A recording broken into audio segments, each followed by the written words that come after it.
ಆತ್ಮೀಯ H16 news ಅರ್ಥಾತ್ ಸೀತಾರಾಮ್ ನ್ಯೂಸದ ವೀಕ್ಷಕರೇ, ನಾನು ನಿಮ್ಮವ ಎಂ ಆಯುಧ ಮಲ್ಲಪ್ಪ ಜೊತೆಯವರು.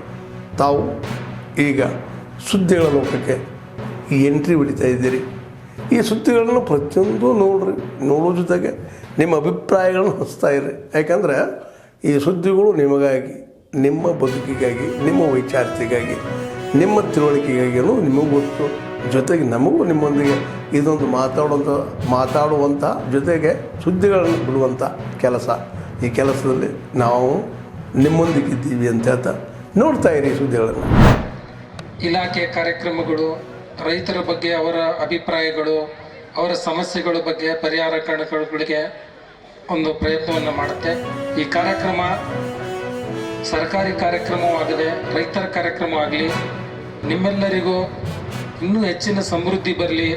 ಯಾಕೆಂದರೆ ನಾವು ಏನು ಹೇಳ್ತೀವಿ ಗೊತ್ತಾ, ಮನುಷ್ಯನ ಜೀವನ ಮಣ್ಣಿನಿಂದ ಪ್ರಾರಂಭ ಆಗುತ್ತೆ, ಮಣ್ಣಲ್ಲೇ ಬೆಳೆಯುತ್ತೆ, ಕೊನೆಗೆ ಮಣ್ಣಲ್ಲಿಯೇ ಹೋಗುತ್ತೆ. ಆದ್ದರಿಂದ ನಮ್ಮ ಜೀವನ ಇರುವುದು ಮಣ್ಣಿನ ಜೊತೆ.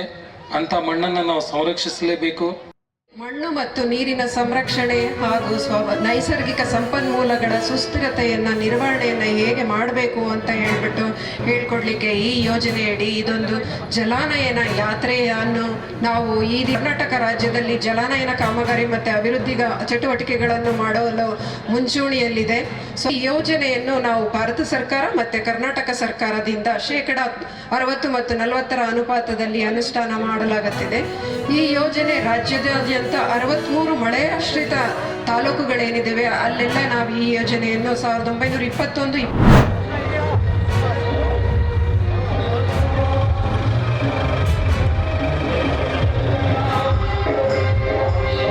ಹಿನ್ನಡೆ ಸಾಧಿಸಿದ್ದಾರೆ. ಕೋಲಾರ ಜಿಲ್ಲೆಯವರು ಶ್ರಮಜೀವಿಗಳು ಮುಳಬಾಗ ತಾಲೂಕು ಈ ಒಂದು ಗೌರವವನ್ನು ಸನ್ಮಾನವನ್ನು ಸ್ವೀಕರಿಸಿದಂಥ ಎಲ್ಲದಾಗಲಿ ಅದರಲ್ಲಿ ಸಕಲ ಜೀವರಾಶಿಗಳು ಕಣ್ಣರಗಿಸಿ ಸ್ವಾಗತವನ್ನು ಕೋರ್ತಿದ್ದೀರಿ. ನಾವು ನೀರನ್ನು ಯಾವ ರೀತಿಯಲ್ಲಿ ಶೇಖರಣೆ ಮಾಡಬೇಕು, ನೀರನ್ನು ಯಾವ ರೀತಿ ನಾವು ಉಪಯೋಗಿಸ್ಕೋಬೇಕು ಅನ್ನೋ ಒಂದು ಉದ್ದೇಶದಿಂದ ಇವತ್ತು ಎಲ್ಲ ಡೆಮೋ ಎಲ್ಲ ಮಾಡಿ ಎಲ್ಲರೂ ಅವರವ್ರು ಗೊತ್ತಿರೋ ಮಟ್ಟಿಗೆ ಅವ್ರು ಹೇಳಿದ್ದಾರೆ. ಅದರಿಂದ ಊರುಗಳಲ್ಲಿ ಗುಂಡುಬಾಯಿ ಕೆರೆ ಒಳಗಡೆ ಒಂದು ಕುಂಟೆ ಇರೋದು, ಅದರಲ್ಲಿ ಹಸುಗಳಿಗೆ ಇದಕ್ಕೆ ನೀರು ಕುಡಿಯೋಕ್ಕೆ ಅಂತ ನಾವು ಮಾಡ್ತಾ ಇದ್ವಿ. ಮಾಡಿಕೊಂಡು ರಾಜಕಾಲುವೆಗಳನ್ನು, ಕೆರೆಗಳು ಒತ್ತುವರಿ ಮಾಡಿ, ಕುಂಟೆಗಳನ್ನು ಒತ್ತು ಮಾಡಿ, ಗುಂಡುತೋಪುಗಳನ್ನು ಒತ್ತುವರಿ ಮಾಡಿ ಎಲ್ಲ ಹಾಳು ಮಾಡಿ ಇಟ್ಟಿದ್ದಾರೆ. ಆದರೆ ಇವತ್ತು ಅದನ್ನು ಪುನಶ್ಚೇತನ ಮಾಡಿ ನಮ್ಮ ಇಲಾಖೆ ವತಿಯಿಂದ ರೈತರಿಗೋಸ್ಕರ ಇದನ್ನು ಕಾಪಾಡ್ಕೊಂಡು ಬರಬೇಕು ಅನ್ನೋ ಉದ್ದೇಶದಿಂದ ಎಲ್ಲವನ್ನು ಮಾಡ್ಕೊಂಡು ಬರ್ತಾ ಇದ್ದೀವಿ. ಆ ಕೆರೆಯಲ್ಲಿ ಬರ್ತಕ್ಕಂಥ ನೀರು ನಿಂಗಿಸಿದ್ರೆ ಅಥವಾ ಏನು ಮಳೆ ನೀರು ಬರ್ತದೆ ಅದನ್ನ ಸರಾಗವಾಗಿ ಹರಿದು ನಾವು ಬಿಟ್ಬಿಟ್ರೆ ಮತ್ತೆ ನಮ್ಮ ಭೂಮಿ ಬರದಾಗ್ತದೆ. ಈ ಮಳೆ ನೀರು ಹರಿದು ಹೋಗುವಾಗ ಭೂಮಿಯ ಏನು ಮಣ್ಣನ್ನು ಕೂಡ ತೆಗೆದುಕೊಂಡು ಹೊರಟೋಗ್ತದೆ, ಫಲವತ್ತಾಗಿರ್ತಕ್ಕಂಥ ಮಣ್ಣನ್ನ. ಆ ಮಣ್ಣನ್ನು ಕೂಡ ನಾವು ಹಿಡಿದಿಟ್ಕೋಬೇಕು, ಆ ಮಳೆ ನೀರನ್ನು ನಾವು ಹಿಡಿದಿಟ್ಕೊಳ್ಬೇಕು ಅಂತಕ್ಕಂಥ ಮೂಲ ಉದ್ದೇಶನೇ ಈ ಜಲಾನಯನ ಇಲಾಖೆ ಸ್ಥಾಪನೆ ಮಾಡಿದಂಥ ಉದ್ದೇಶ. ಅದಕ್ಕಾಗಿಯೇ ಕೇಂದ್ರ ಸರ್ಕಾರಗಳು ಮತ್ತು ರಾಜ್ಯ ಸರ್ಕಾರಗಳು ಹಲವಾರು ಕಾರ್ಯಕ್ರಮಗಳನ್ನ ಕೊಟ್ಟಿದ್ರು.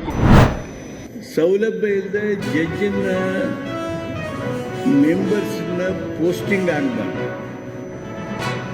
ಏನು ಭಾಳ ದೊಡ್ಡ ಸಮಸ್ಯೆ ಇರೋದಲ್ಲ, ಆದರೆ ನಮ್ಮ ಬ್ಯೂರೋಕ್ರಾಟಿಕ್ ವ್ಯವಸ್ಥೆಯೊಳಗೆ, ನಮ್ಮ ಆಡಳಿತಶಾಹಿ ವ್ಯವಸ್ಥೆಯೊಳಗೆ ಮಾಡಿರ್ತಕ್ಕಂಥ ಕಾನೂನನ್ನು ಅನುಷ್ಠಾನ ಮಾಡೋದಕ್ಕನ ತೊಂದರೆಯನ್ನು, ಅಡಚಣೆಗಳನ್ನು ನಿರ್ಮಾಣ ಮಾಡುತ್ತಾರೆ.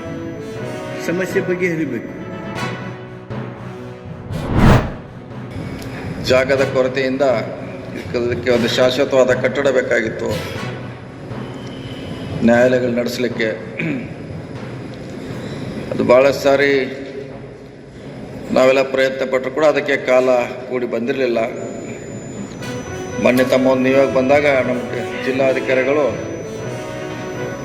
ಇದಕ್ಕೆ ಪೂರಕವಾಗಿ ಸ್ಪಂದಿಸಿ ಒಂದು ಜಾಗನ ಗುರುತು ಮಾಡಿಕೊಡೋ ಜೊತೆಗೆ ಅದಕ್ಕೆ ಬೇಕಾಗುವಂಥ ಫರ್ನಿಚರ್ಗಳನ್ನು ಕೂಡ ನಮ್ಮ ಜಿಲ್ಲಾಧಿಕಾರಿಗಳು, ಜಿಲ್ಲಾಡಳಿತದಿಂದ ಕೊಡುವಂಥ ಒಂದು ಪ್ರಯತ್ನ. ಆತ್ಮೀಯರೇ, ಎಲ್ಲ ಸುದ್ದಿಗಳನ್ನು ನೋಡಿದ್ರಲ್ಲ, ಏನು ಅನಿಸ್ತು ನಿಮಗೆ? ಇದರಲ್ಲೇ ನಿಮ್ಗೆ ಲೈಕ್ ಆಗಿರ್ಬೋದು, ಡಿಸ್ಲೈಕು ಆಗಿರ್ಬೋದು, ಕಾಮೆಂಟ್ ಬೇಡಪ್ಪ ಅಂತೂ ಅನಿಸಿರ್ಬೋದು, ಕಾಮೆಂಟ್ ಮಾಡಬೇಕಪ್ಪ ಅನಿಸ್ಬೋದು, ಶೇರ್ ಮಾಡಬಾರ್ದಪ್ಪ ಅನಿಸಿರ್ಬೋದು, ಮಾಡಬೇಕು ಅನಿಸಿರ್ಬೋದು.